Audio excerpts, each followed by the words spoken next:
This is the Argus.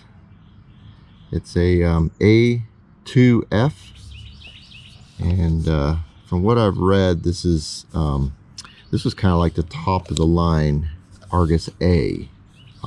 This particular one was made in 1939 to 1941, so somewhere between 1939 and 1941. It has some very interesting features.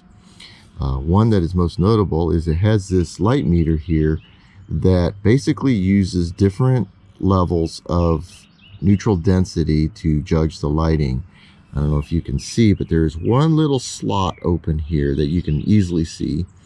And the idea is as you go from left to right, you have greater light intensity, which then you can slide this to mark the line that is exposing, that actually shows. So they want you to see the faintest line before it turns black.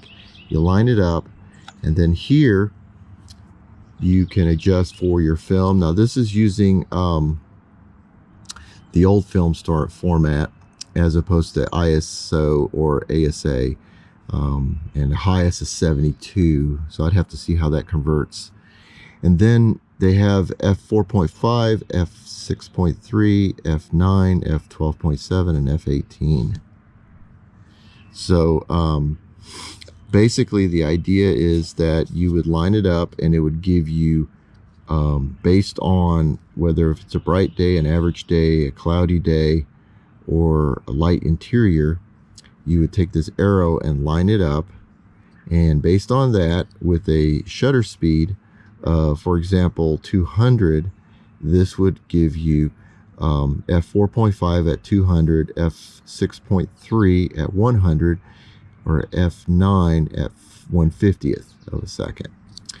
Now the lens is also very interesting because it's a spring-loaded pop-out lens. So if you see these tabs here, you can push in and turn counterclockwise or clockwise and pop it out before you can actually use the lens. That's something that you need to be sure to be aware of with this model, is that you need to pop it out before you'll get anything in focus. And then if you look down here, when it pops out, it exposes your range, your focal distances. So right now there's a little mark right there, and so that would be set to infinity.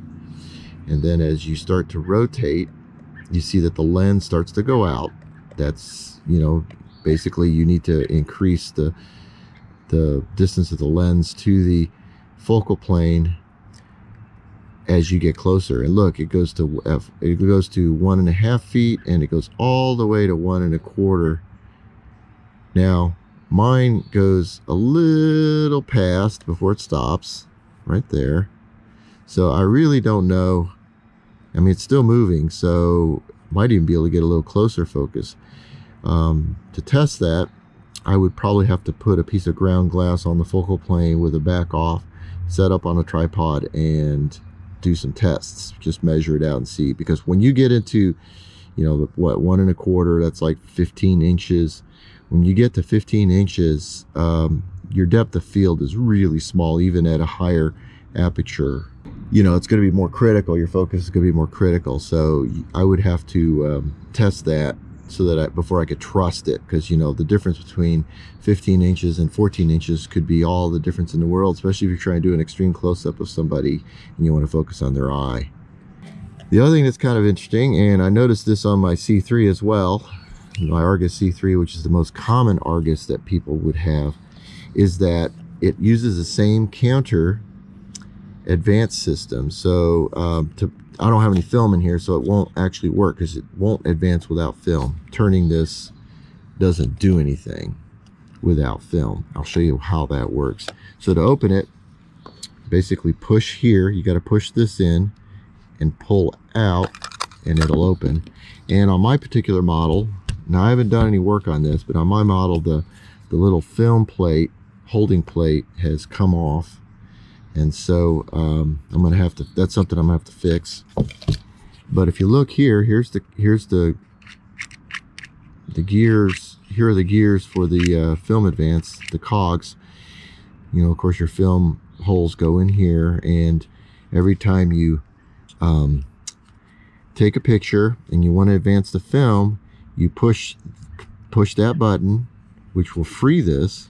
You let go, and then you advance it, and it'll go around, and then it'll stop again.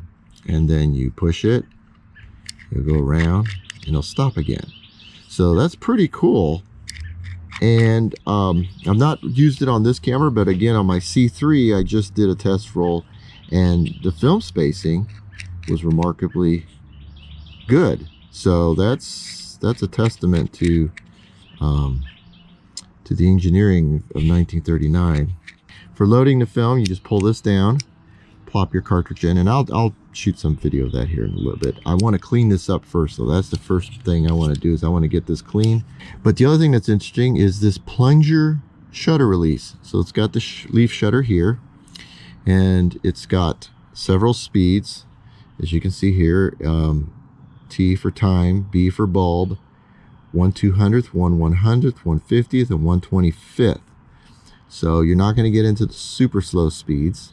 And so with the back open, you should be able to see the shutter operate. It's set currently at 1/200th. And it did fire. And then to reset it, you just pull this back. It should just pop back, but that's another thing that needs to get fixed. If I go to 1/25th and fire it, I'm going to look through it here.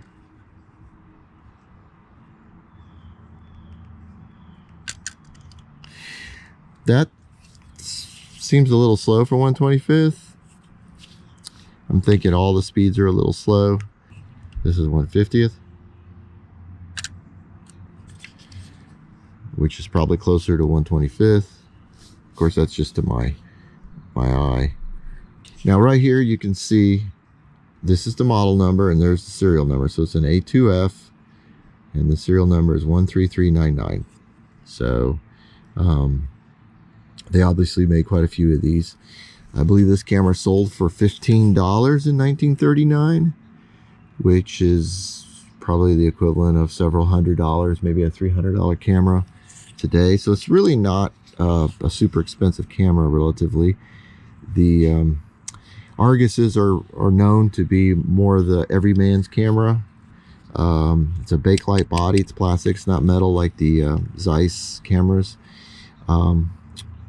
This is not a rangefinder, of course. The C3 is a rangefinder, but this one is simply a measure and shoot, or you just set your aperture to something like, you know, f9, and you can focus on something 10 or 12 feet away, and just about everything's going to be in focus. So anyway, this is the Argus A2F, and I will be taking it apart and doing some cleaning, and then we'll load it with some film and do some test shooting.